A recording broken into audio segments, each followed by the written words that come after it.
Voilà, mesdames et messieurs, bonsoir et bienvenue à l'information sur l'ORTM. Sur l'invitation de son homologue sénégalais, son Excellence Macky Sall, le président de la République s'est envolé aujourd'hui pour Dakar, dans la capitale sénégalaise. Ibrahim Boubacar Keïta, en compagnie de son épouse, d'une délégation de haut niveau, comprenant le médiateur de la République, Baba Akib Aïdara, les ministres de la Solidarité, de l'Action humanitaire et de la reconstruction du Nord, Amadoun Konaté, de l'équipement, des transports et du désenclavement, Hachim Koumaré, de l'énergie, Mamadou Frankali Keïta, effectuera une visite d'état de 48 heures. Il a été accompagné à l'aéroport international de Bamako-Sénou par le Premier ministre Moussa Mara et des membres du gouvernement. Le président de la République, comme vous le voyez sur ces images, qui s'envole donc pour la capitale sénégalaise où il séjournera pendant 48 heures sur invitation de son homologue sénégalais Macky Sall. Voilà, je le disais, le président de la République est donc arrivé en début de soirée à Dakar, au Sénégal, accompagné de son épouse et d'une forte délégation. Ibrahim Boubacar Keïta a été accueilli par son homologue sénégalais Macky Sall à l'aéroport international Léopold Sédar Senghor. Le cortège présidentiel a ensuite eu droit à un bain de foule des grands jours qui lui ont réservé les Maliens du Sénégal et les Sénégalais venus magnifier la fraternelle amitié qui existe entre nos deux pays. Le film de l'arrivée avec nos envoyés spéciaux Amadou Sankaré, Deïssi Soko Dembawan et Ibrahima Koulibaly.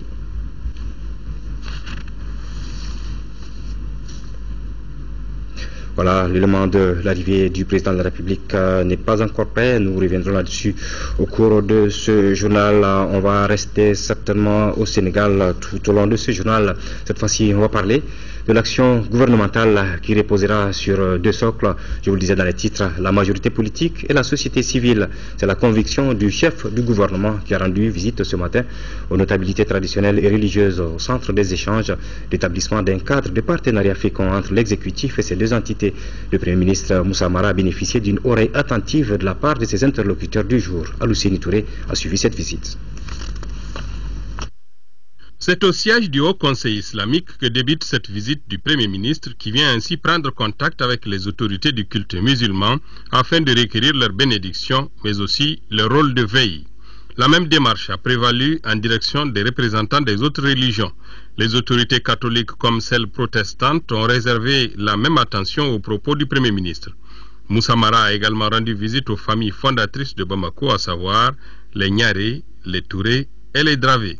D'un côté comme de l'autre, il a tenu le même langage. Dans mon point de presse du mercredi, juste après la passation, j'ai indiqué que l'action gouvernementale reposera sur deux socles. Le premier socle, il est politique, c'est la majorité présidentielle, avec tous les partis qui la composent. Et le second socle, il est social. C'est dans ce sens-là que nous avons souhaité très rapidement, après la mise en place du gouvernement, faire le tour des autorités religieuses et traditionnelles du pays et de la ville de Bamako. Le Haut Conseil islamique, les familles fondatrices de Bamako, l'archevêque et aujourd'hui le délégué des organisations protestantes du pays. Pour leur témoigner d'abord du grand souci que nous avons de travailler avec eux, mais aussi de les voir jouer le rôle de sentinelle sur tout ce qui peut prêter à caution dans l'action publique, afin que nous réalisions l'unité indispensable à l'efficacité de l'action gouvernementale. Aussi bien avec les notabilités de Bamako qu'avec les autorités religieuses, la compréhension semble de mise. Tous ont donné l'assurance de leur disponibilité à assumer leur rôle citoyen. Je pense que le message a été bien compris. En retour, chaque organisation nous a assuré de sa disponibilité à travailler avec nous, à attirer notre attention quand il le faut, à jouer leur rôle de responsable de la société civile. C'est ce que nous attendons, c'est ce que nous souhaitons et je pense que c'est bien parti sur ce front-là. La présente visite du chef du gouvernement est la suite logique de sa déclaration à l'occasion de sa prise de fonction. D'autres consultations du genre suivront dans les jours à venir et aideront à mieux asseoir et orienter les actions futures. Suite à présent de la présentation des nouveaux membres du gouvernement, Mamadou Hashim Koumare est le nouveau ministre de l'équipement, des transports et du désenclavement. C'est un ingénieur de l'aviation civile qui a notamment contribué à l'amélioration du secteur des transports aériens en Afrique. Donner un nouveau souffle à la diplomatie malienne, c'est le défi que doit relever le nouveau ministre des Affaires étrangères, Abdoulaye Diop. Ce diplomate de formation a occupé plusieurs postes de responsabilité au Mali et à l'étranger. Découvrons les deux nouveaux ministres en charge des transports et des affaires étrangères avec Bourama Traoré. C'est un diplomate au parcours exceptionnel qui prend désormais les rênes du ministère des Affaires étrangères, de l'intégration africaine et de la coopération internationale. Il s'appelle Abdoulaye Diop, un fonctionnaire international ayant à son actif plus de 23 ans de succès dans la gestion des initiatives et programmes internationaux. Depuis janvier 2013, le nouveau ministre des Affaires étrangères était directeur du Bureau Afrique du Programme alimentaire mondial à Addis Abeba en Éthiopie. Avant ces postes, Abdoulaye Diop fut l'ambassadeur du Mali auprès des États-Unis d'Amérique, du Brésil, du Chili, du Mexique, du Pérou et de l'Uruguay avec résidence à Washington de 2003 à 2009. Il était également conseiller diplomatique principal de l'ex-président de la République Alpha Oumar Konaré de 2000 à 2003, période au cours de laquelle il était aussi le représentant personnel du chef de l'État et membre du comité de pilotage du NEPAD. Le quadragénaire est titulaire d'un diplôme d'études approfondies, option relations internationales, d'un diplôme d'études supérieures en diplomatie et administration des organisations internationales, d'un doctorat honoris causa en service public. Le ministre Abdoulaye Diop possède donc des atouts nécessaires pour donner un nouveau souffle à la diplomatie malienne. Polyglotte, il est marié et père de 5 enfants. Celui qui arrive au ministère de l'équipement, des transports et du désenclavement est un ingénieur de l'aviation civile. Son nom, Mamadou Hashim Koumare. Ce consultant international en infrastructure et en intégration régionale vient incontestablement en terrain connu. Pur produit du secteur avec une expérience professionnelle d'une trentaine d'années, le nouveau ministre de l'équipement, des transports et du désenclavement a occupé de hautes fonctions au Mali et à l'étranger. Il fut notamment directeur de l'exploitation de la compagnie aérienne Air Mali de 1976 à 1981, directeur du programme de politique de transport en Afrique subsaharienne de 2000 à 2010. Mamadou Hashim Koumare fut également directeur pour l'Afrique centrale du bureau sous-régional de la Commission économique des Nations Unies pour l'Afrique de 2003 à 2010. Jusqu'à sa nomination au poste du ministre de l'équipement, des transports et du désenclavement, il était conseiller spécial du président de la République. Le natif de Ségou entend donc mettre à profit sa longue et riche carrière professionnelle pour relever les nombreux défis auxquels le secteur des transports est confronté. Sexagénaire et polyglotte, le ministre Mamadou Hashim Koumare est chevalier de l'ordre national de la Côte d'Ivoire depuis 1992. Il est marié et père de 4 enfants. Elle est l'unique femme sur les 8 nouveaux entrants du gouvernement Moussa Mara. Elle s'appelle Ndiaye Ramatoulaye Diallo et hérite du ministère de la Culture. Celle qui a passé plus d'une décennie dans le milieu de la communication a déjà une idée claire de sa mission pour faire de la culture le moteur du développement économique du Mali. Parmi ses priorités, la lutte contre la piraterie et la création d'une société de culture citoyenne. Mohamed Diarra.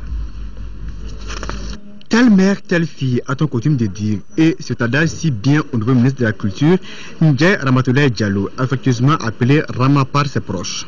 Elle est la fille de l'ancienne ministre de la Fonction publique et de l'Emploi 1988-1991, Diallo Lalassi. Le nouveau locataire du département de la culture est détenteur d'un 3e cycle professionnel en management stratégique et intelligence économique de Paris. Madame Ndiaye Ramatoulaye Diallo est également titulaire d'un master en marketing et publicité de l'Université de Columbus à New York. Elle a également fréquenté l'Université de Floride où elle a décroché un diplôme international Bachelor of Arts Communication and Marketing. Âgée d'une quarantaine d'années, l'unique femme de 8 entrants a déjà une vision claire de la mission qui l'attend. Parmi ses priorités, la création d'une société de la culture citoyenne, la dynamisation de l'industrie culturelle pour l'essor économique du pays. Elle entend tout simplement faire de la culture un instrument au service de la réconciliation et du développement social. L'expérience acquise dans le domaine de la communication constitue des atouts pour elle. Rama était jusqu'à sa nomination directrice du groupe Starcom, une agence de communication opérationnelle depuis 1998. À ce titre, elle a travaillé pour des entreprises et des institutions aussi bien au plan national qu'international, au rang desquelles la Banque mondiale, le PSPSDN, la délégation de l'Union européenne et j'en passe. Combattante acharnée de la cause féminine, elle qui dit n'avoir jamais milité dans un parti n'est pourtant pas une néophyte en politique. Peul Bontin, Ndiaye Ramatoulaye Diallo a une parfaite maîtrise de l'outil informatique. Elle parle français, anglais Bambara Epel. Elle est mariée et mère de 4 enfants. Suite à la nomination du Premier ministre Moussa Mara, nous continuons de recevoir des messages de félicitations. Ainsi, les forces alternatives pour le renouveau et l'émergence Phare Ankaouli, le parti Front africain pour la mobilisation et l'action FAMA, le regroupement IBK 2012, la coordination Yelema cellule du Gabon notent les efforts du Premier ministre sortant et félicitent et souhaitent bonne chance au nouveau Moussa Mara et à l'ensemble de son gouvernement et réitèrent leur soutien à son Excellence M. Ibrahim Boubacar Keïta, président de la République, chef de l'État. Autre actualité à présent, Washington abrite actuellement les travaux des assemblées de printemps du FMI et de la Banque mondiale, une session à laquelle prennent part les ministres de l'économie et des finances ainsi que de l'industrie et des investissements. La question de la budgétisation et du financement de la sécurité dans les pays touchés par les conflits a été débattue hier lors d'un panel. Une question fort complexe car les dépenses militaires sont largement supérieures à celles consacrées aux autres secteurs prioritaires. Les explications de Salif Sanogo depuis Washington. Le maintien de la paix coûte cher, voire très cher même. Les Nations Unies doivent mobiliser pas moins de 8 milliards de dollars par an pour assurer les différentes opérations à travers le monde. Un montant qui aurait pu servir pourtant à financer des projets de développement. La prévention des conflits demeure donc une priorité pour pouvoir assurer un développement harmonieux. Les exemples du Libéria, du Soudan, du Niger et du Mali ont été passés au peigne fin. Des pays qui ont vu leur budget de défense passer souvent du simple au double pour pouvoir faire face à des situations d'insécurité imprévues. Une hausse des dépenses militaires qui se fait souvent au détriment de certains secteurs prioritaires comme l'éducation, la santé ou l'eau. Pour la ministre de l'économie et des finances, Mme Boari Sissoko, il est temps que les bailleurs de fonds puissent tenir compte du fait que sans paix, il ne saurait y avoir de développement.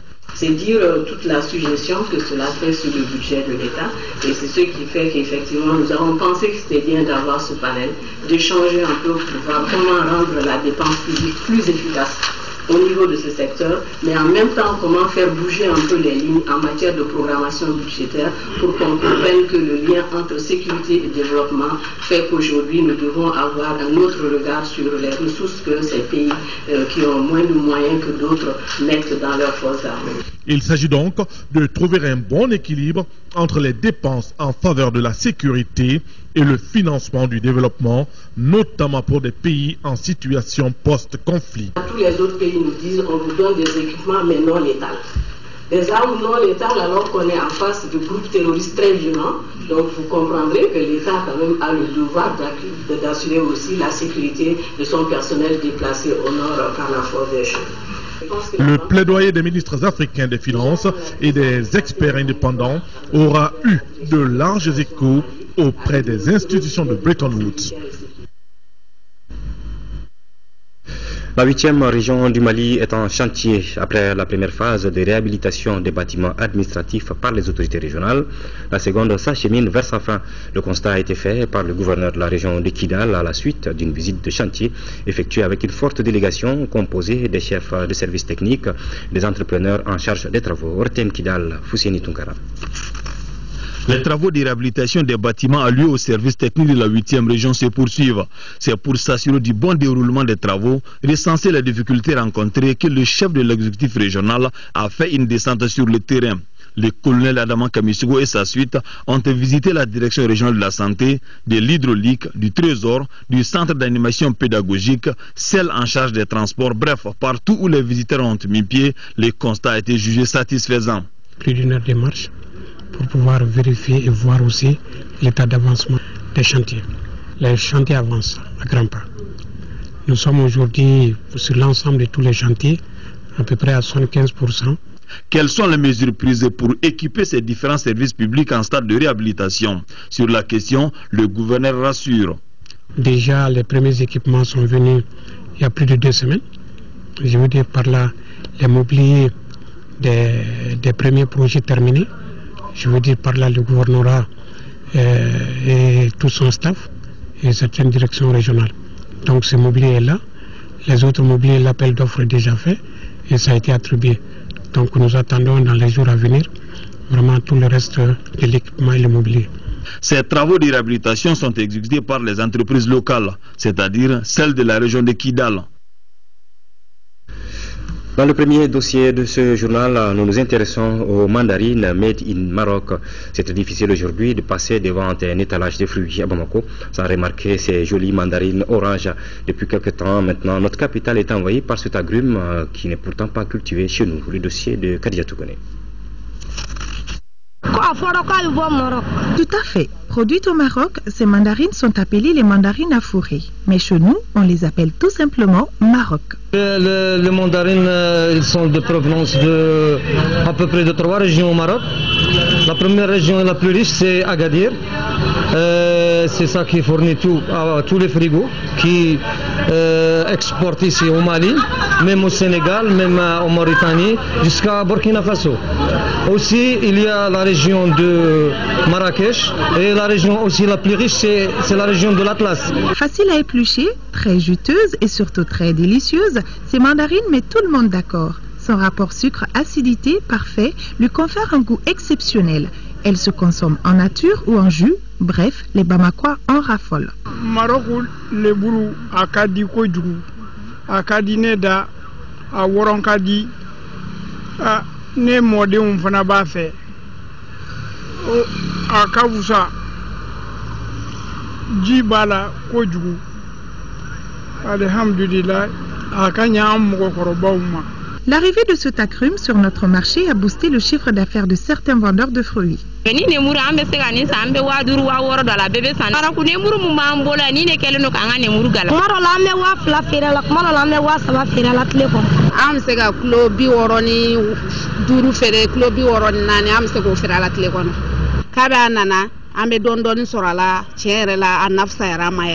1000 francs CFA le kilogramme, et malgré le prix élevé pour certaines bourses, rares sont les Bamakois qui ne consomment pas ce fruit au quotidien. Et cela est très bon pour notre santé, selon les professionnels de la santé. Donc, les mandarines, comme tous les agrumes, ce sont de fruits.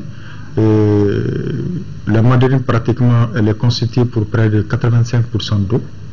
Il y a à peu près 15% de sucre, de glucides. Ça contient un tout petit peu de protéines, 0,8%, et un peu de lipides, 0,3%. Mais des fibres, et ça aussi c'est important, près de 2%, 1,8%. Mais au-delà, ça contient des sels minéraux et ça contient des vitamines. Ça veut dire si vous mangez 100 grammes de mandarine, ça vous apporte à peu près en termes d'énergie à peu près 47 kilocalories. Donc sur le plan nutritionnel, c'est un aliment parce que ça va apporter les éléments qui permettent à l'organisme de lutter contre les maladies. C'est pourquoi on dit que c'est un aliment de protection. Avec ces mandarines, beaucoup d'entre nous prennent au moins un fruit par jour.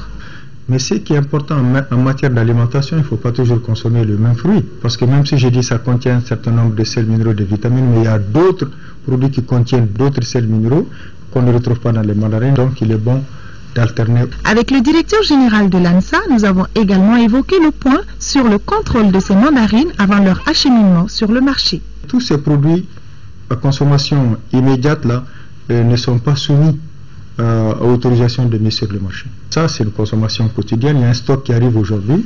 Dans la semaine, peut-être il est épuisé. On les transporte par camion, comme vous voyez, en frigo. On donne la température normale pour la santé du consommateur. On donne une température de 7 degrés à 10 degrés. La consommation de fruits ne peut pas faire du mal. Au contraire, c'est bien recommandé. Ce sont les aliments qui sont autorisés à consommer à volonté. Cela est en tout cas un ouf de soulagement pour les consommateurs de ce fruit. Et certains chefs de famille nous ont révélé au cours de notre enquête qu'ils n'ont plus le droit de rentrer chez eux sans ces mandarines à fourrer. Voilà, c'était le premier dossier de cette édition avec Kadijatou Kone sur les mandarines. Œuvrer à trouver des méthodes pédagogiques pour un meilleur enseignement des langues et préparer nos élèves à être compétitifs sur le plan national et international.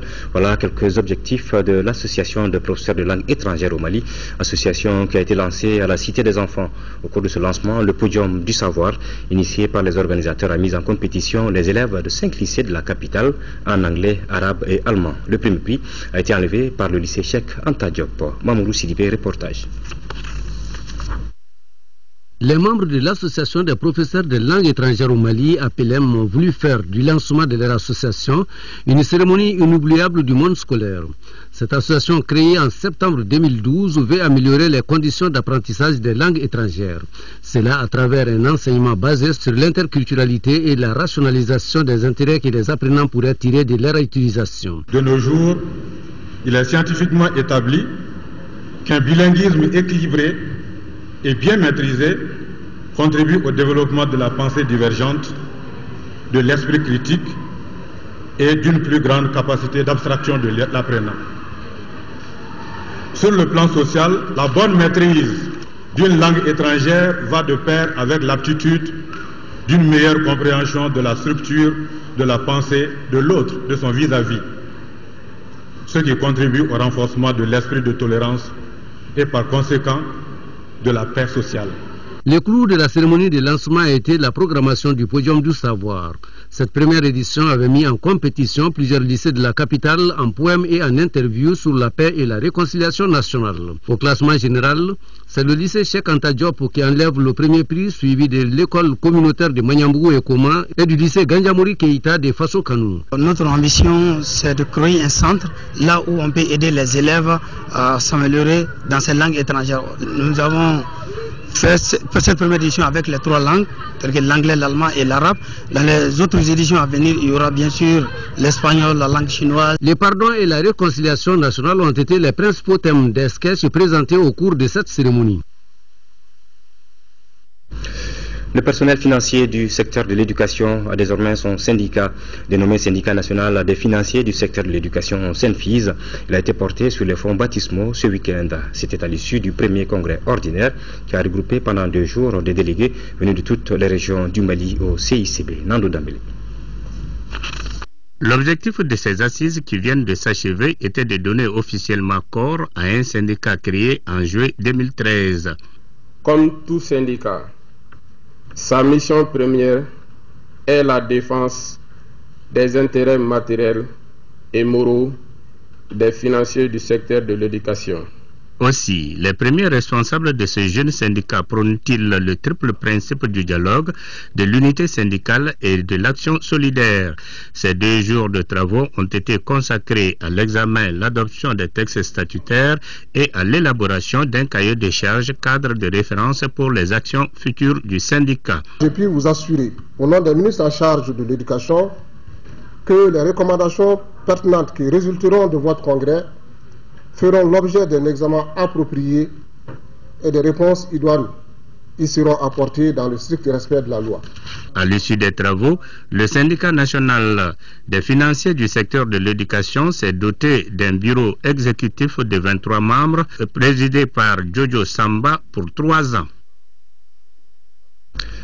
Où va le Mali post-crise? Défis, incertitudes et quêtes, c'est le thème d'une rencontre d'échange initiée par Alga Mali, Alliance pour refonder la gouvernance en Afrique. Cet espace, appelé Espace Djemou, a été l'occasion de faire l'état des lieux au Mali. Comment faire pour construire une nation meilleure? La réponse avec le conférencier de la rencontre, Dr Amidou Magassa. Il est au micro de Mamourou Sidibé. Ce pays dispose de ressources peut-être invisibles pour ceux qui le vivent. Pour nous les Maliens. Et je suis heureux que ces jeunes m'invitent pour qu'on voie les défis qu'il faut relever. Mais les défis, c'est nous-mêmes. On ne paye pas la paix. La paix ne s'achète pas. Le savoir ne s'achète pas. Et c'est aux Maliens d'assumer individuellement et collectivement ce qu'il a hérité comme histoire et ce qu'il a hérité comme individualité. Qu'on ait des accompagnateurs internationaux parce qu'on est globalisé, mondialisé, vendu par tout le monde, c'est une bonne chose. C'est aussi mauvais parce que ça nous fait perdre nos propres capacités d'interroger ce que nous sommes. Nous sommes à un moment de vérité. Vérité de soi. Si nous ne pouvons pas le régler, mais on voit la vitesse depuis 2012. Nous sommes dans une vitesse exponentielle. Alors je crois que il faut tirer les leçons. Tirer les leçons, c'est pas les autres. Tirer les leçons, c'est les leçons sur soi-même. Le temps où on est là, qu'est-ce qu'on est capable de faire et de donner à ce pays qui nous a tout donné. Ce pays ira. Et ce pays continue et il tiendra. C'est nous qui avons des problèmes. Le Mali n'a pas de problème. Il y aura bientôt des feux tricolores dans la ville de Kayes. La première pierre du projet d'installation des feux tricolores a été posée samedi après-midi par le gouverneur de la région, le colonel Salif Traoré. Ces feux qui seront installés par la mairie grâce à un appui financier de la famille d'Idoyen Amenyang permettront de rendre la circulation plus fluide en réduisant du coup les accidents de la circulation dans la cité des Rails. Reportage de Siaka Konaté. Connu pour ses gestes de bienfaisance et ses contributions aux actions de développement des Kayes, le doyen Amenyang ajoute une nouvelle corde à son arc en décidant de doter la cité des Rails de feux tricolores, les premiers de son histoire. Certes, le gouverneur des régions, le colonel Salif Traoré, est l'un des fils aînés du doyen. L'ancien ministre Amenyang en a posé la première pierre, mais l'honneur est revenu au Benjamin de la famille d'expliquer les triples objectifs du projet. Doter Kayes de panneaux modernes de circulation, rendre la circulation fluide et diminuer les accidents à Kayes, susciter chez les Kayesiens de l'intérieur comme de la diaspora le sens de nouer un partenariat public-privé. Et Bouakar Niang d'exhorter les autorités communales à en faire bon usage, message bien reçu par les maires qui saluent la famille Niang d'avoir répondu à l'appel comme elle l'a toujours fait. Cette donation de la famille Niang est venue à point nommé. Elle intègre parfaitement, non seulement dans le programme de développement social, économique et culturel de la commune, mais aussi dans les actions prévues dans le cadre de la lutte contre l'insécurité routière. Le maire, tout comme les représentants de la famille Niang, a salué le gouverneur des régions, sans l'appui et l'engagement duquel le projet n'aurait pas vu les jours. Mais cela n'a pas empêché le chef de l'exécutif régional de lancer un défi à l'équipe communale. Le défi est dans le camp des autorités communales qui ont maintenant un signal.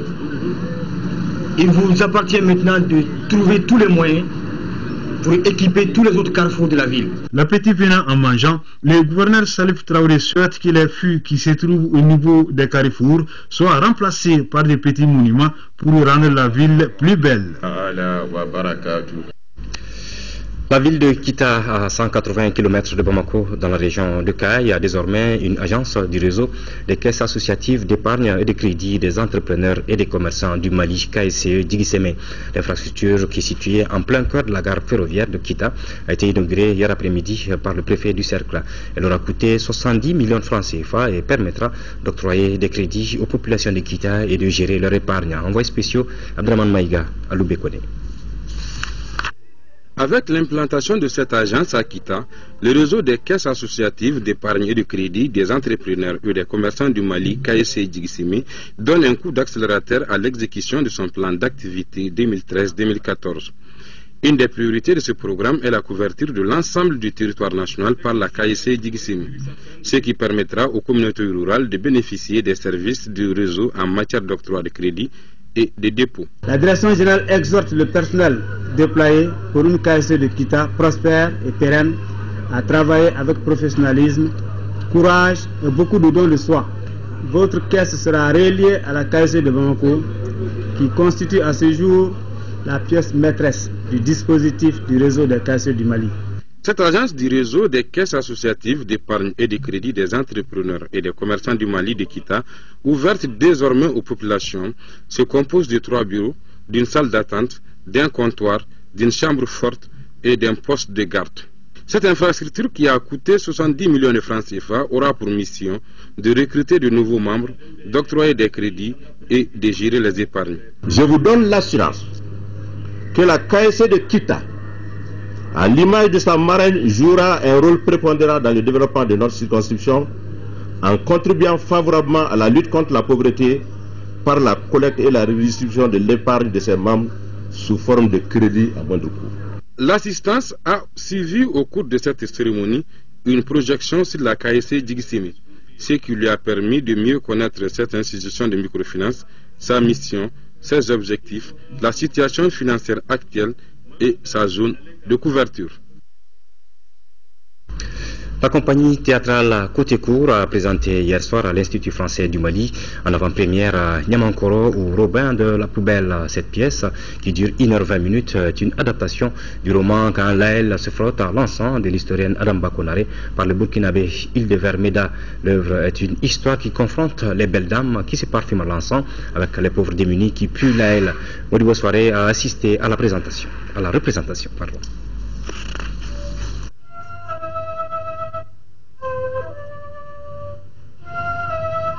Sur le plancher, un bidon symbolisant un tas d'ordures. Voilà le décor très sobre de cette représentation théâtrale.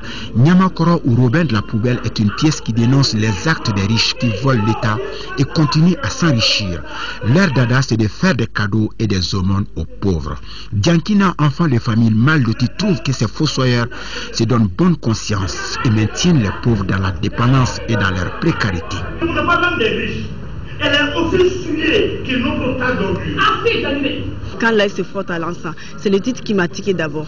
Donc quand j'ai vu le titre, je me suis dit, quand Laël se frotte à l'encens, j'ai commencé à lire toutes les parties, les résumés. Je me suis dit, c'est Adamba parce que je n'avais pas lu le livre. Donc j'ai commencé à chercher le livre. Donc j'ai lu le livre, je me suis dit, c'est un beau roman, c'est bien clair, il y a trop d'imagination. Dans la pièce, les nécessités qui n'ont pas de quoi manger volent du pain pour calmer leurs crampes d'estomac. Ils sont battus à mort. Il suffit d'un cri aux voleurs. Diankina, le Robin de la Poubelle, estime que l'heure de la révolte a sonné, qu'il est temps que les riches partagent avec les pauvres. Une révolution se met alors en marche et le sang va encore couler. J'ai découvert des acteurs que je ne connaissais pas, déjà c'est très important pour moi. J'ai découvert aussi le type de rapport au public que pouvait proposer donc l'association et cette pièce qui est contemporaine en plus. Il y a l'histoire de Bamako, donc effectivement le rapport au public est très direct, très franc, les gens réagissent et c'était vraiment très plaisant.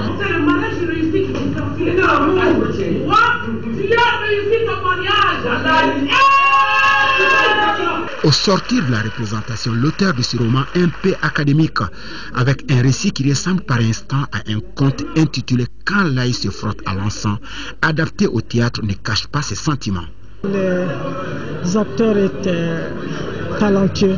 Donc après l'émotion, évidemment, ému de voir mon œuvre adaptée, magistralement adaptée, réussie également. Il m'a fait impressionner par la qualité de ces acteurs-là, par le rendu qu'ils ont pu faire d'une œuvre somme toute riche en personnages. Vraiment, le théâtre a un génie. Niamankoro ou Robin de la Poubelle est une pièce montée par la compagnie Côté Court, une structure créée en 2011 à Bamako. Elle œuvre à la formation continue des acteurs de l'art et de la culture au Mali.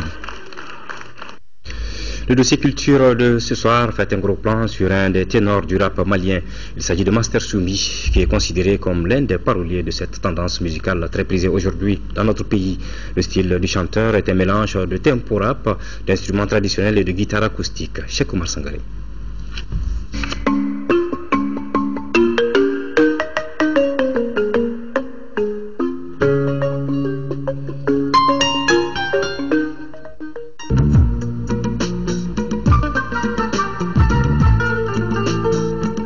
Il fait partie de la génération des rappeurs qui a su adapter la tendance HIP-HOP au concept musical malien. Né Ismaïla Doucouré, Master Soumi a su se frayer un chemin en adoptant un style engagé qui le propulse aujourd'hui au sommet du hip-hop. Bon, moi j'ai commencé à travers les interprétations parce que j'étais bien dans l'interprétation des chansons de certains rappeurs français et américains. Donc au fur et à mesure, je me suis dit que est-ce que je ne pouvais pas essayer de créer un truc pareil, quelque chose de similaire, mais dans ma langue nationale, donc, et puis en dénonçant les mots de ma société. Justement, c'est son intérêt pour la langue nationale bambara qui est à la base de son succès. Le jeune artiste a l'inspiration fertile. J'essaie d'écrire les textes le plus simplement possible et puis les mots que j'évoque généralement, c'est les propos que je dis dans mes chansons, c'est les propos du quotidien du Malien. Je le dis avec humour. Évolution, ça change les tactiques. Assimiler, y'a m'oublie, y'a même les chorobi. Français porté pour nous, y'a même victoire, il faut sous la oubli. Et mon copain, il a toujours répondre. Pardon, j'avais l'attachement de l'estomac de ma grande sœur. Une des particularités de la musique hip-hop réside dans sa composition essentiellement électronique. Cette composition est l'œuvre du beatmaker ou faiseur du rythme. Un autre facteur non négligeable du succès de la musique de Master Sumi est l'introduction des instruments traditionnels dans ses compositions. Si on veut, on fait l'appel à un instrumentiste, il vient, il joue, mais parfois nous aussi on a notre bande ici, on a le sound de tous ces instruments-là, les instruments traditionnels, le djemé, kora, balafon, nous-mêmes on peut programmer. En plus de l'intérêt pour les langues nationales et l'insertion des instruments traditionnels, Master Sumi est écouté aujourd'hui grâce à la proximité des thèmes traités avec le quotidien du Malien. Il s'inspire souvent d'histoires vraies. En tant qu'artiste, toute situation qui se pose devant toi doit te servir de source d'inspiration. Les chanteurs du hip-hop sont aujourd'hui perçus comme des porte-paroles des sans-voix, à l'image de notre juriste rappeur qui se dit affectueusement avocat. Je parle généralement de l'acculturation. L'acculturation, la dépigmentation et l'exode rural. Master Sumi a dans son compteur 3 albums qui sont Tunkarake ou l'immigré, Sosorebougou ou Bidonville et Saraka le sacrifice. Autant de trophées dont celui du meilleur parolier du rap malien lors du Mali Hip Hop Award en 2009, meilleur artiste rap du Tamani en 2009 et meilleur album du Hip Hop Award en 2011. Son prochain album s'appelle Golekan. Master Sumi est titulaire d'une maîtrise en droit des affaires obtenue à la faculté des sciences juridiques et politiques FSJP.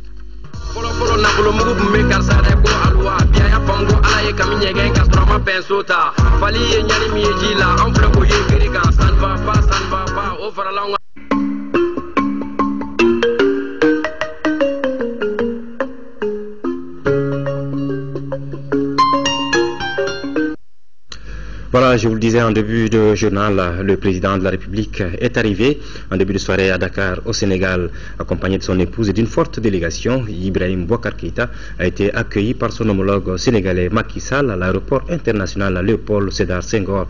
Le cortège présidentiel a ensuite eu droit à un bain de foule des grands jours que lui ont réservé les Maliens du Sénégal et les Sénégalais venus magnifier la fraternelle amitié qui existe entre nos deux pays. Le film de l'arrivée avec nos envoyés spéciaux Amadou Sankaré, De Sissoko Dembawan et Bema Koulibaly. C'est aux environs de 17h45 que l'avion transportant le président de la République s'est immobilisé sur le tarmac de l'aéroport international Léopold Sédar Senghor Dakar Yoff. Ibrahim Boubacar Keïta, en compagnie de son épouse, salué à leur descente par le couple présidentiel sénégalais. Après l'exécution des hymnes nationaux, les deux personnalités se retrouvent pour un bref tête-à-tête au salon d'honneur. Pour magnifier cette visite, 21 coups de canon. Macky Sall et son hôte IBK prennent ensuite place dans une décapotable pour saluer Maliens et Sénégalais qui sont sortis massivement. Là, la sécurité et le protocole ont eu du mal à contenir la foule.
Voilà l'arrivée de son Excellence Ibrahim Boubacar Keïta à Dakar, c'était donc cet après-midi. Nos envoyés spéciaux donc ont tendu leur micro aux deux présidents. Pour Macky Sall, la visite du président Ibrahim Boubacar Keïta est une logique en soi, puisque les deux pays ont presque tout en partage de son côté. Ibrahim Boubacar Keïta se dit très sensible à l'accueil qui lui a été réservé par la population. Ils sont au micro de nos envoyés spéciaux. Ce sont des sentiments de grande fierté et de grand plaisir pour déjà l'accueil que le peuple sénégalais a réservé au président Ibrahim Boubacar Keïta. Vous avez vous-même constaté la chaleur de cet accueil et tout au long du trajet qui nous a conduit de l'aéroport de Léopold Sédar Senghor au King Fahd Hotel, nous avons pu apprécier le salut fraternel et chaleureux, la bienvenue du peuple sénégalais au président Boubacar. Et comme vous le savez, nos deux pays sont liés par beaucoup de choses. Non seulement l'histoire, mais c'est en réalité les mêmes peuples, deux États. Et donc c'était une visite attendue, elle est là, comme il m'a dit. Je l'avais promis, je l'ai fait. Et nous sommes très très heureux. Et demain, la représentation nationale aura le plaisir, l'honneur d'accueillir le président Ibrahim Boubacar Keïta. Donc je le remercie pour cette visite d'État. Et donc je lui souhaite la bienvenue chez lui. Le Sénégal et le Mali, c'est une fusion. Et vous avez pu constater, nous n'avions pas attendu également, même les Nations Unies, à l'instar de nos frères africains, lorsque le Mali a eu besoin de la solidarité, nous étions là et nous serons toujours là, comme nous pouvons toujours compter également sur le soutien du Mali. Je suis heureux à plusieurs titres. Ce pays m'est cher.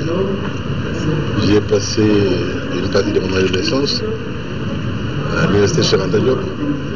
J'y ai de la famille comme tout Malien. Les liens anthropologiques entre ces deux pays, les liens biologiques, sont tellement forts que je n'ai pas le sentiment d'être en voyage. Et je dois dire que, bien que je m'y attendais, l'accueil a été époustouflant. Et j'ai rarement été aussi sensible au caractère fusionnel entre ceux qui nous ont accueillis et nous. Nous avons eu du mal à nous extraire de l'aéroport, tant chacun voulait être le plus proche possible, nous signifier son amitié, sa sympathie et son plaisir de nous voir ici au Sénégal.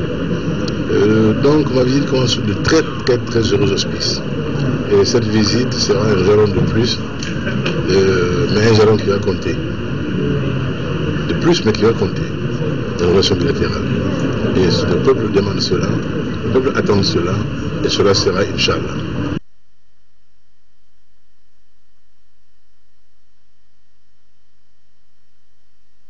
Voilà, à l'occasion donc de la visite d'État de son Excellence Ibrahim Boubacar Keïta, président de la République du Mali au Sénégal, l'ambassadeur de la République du Mali au Sénégal informe les ressortissants maliens résidant à Dakar et banlieue que le président Ibrahim Boubacar Keïta fera une adresse aux députés de l'Assemblée nationale du Sénégal le lundi 14 avril 2014 à partir de 16h. Cette séance solennelle étant publique, l'ambassadeur invite les Maliens de Dakar à y participer massivement. Et voilà, le président de l'Assemblée nationale du Mali, l'honorable Issaka Sidibé, les membres du bureau, l'ensemble des députés et le personnel parlementaire ont la profonde tristesse de porter à la connaissance des populations le décès de l'honorable Boubou Keïta, ancien député de circonscription électorale de la commune 1 du district de Bamako.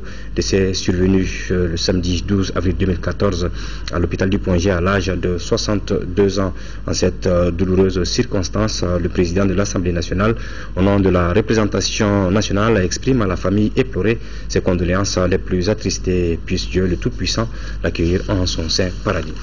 Et puis cette annonce avant de boucler définitivement ce journal, la réconciliation nationale, la cohésion sociale et le vivre ensemble en région de Tombouctou, vu par les leaders communautaires, tel est le thème de votre émission Question d'actualité tout de suite après ce journal. Une initiative du gouvernement sous l'égide du ministre en charge de la réconciliation dans un débat dirigé par Moussa Arimaïga au forum de Tombouctou. Question d'actualité, c'est donc tout de suite après ce journal qui s'achève. Merci de l'avoir suivi. Vous retrouverez Mohamed Touré pour les éditions de la mi-journée et Aïssata Ibrahim Maïga pour les éditions du soir. Merci et très bonne suite des programmes sur votre télévision nationale.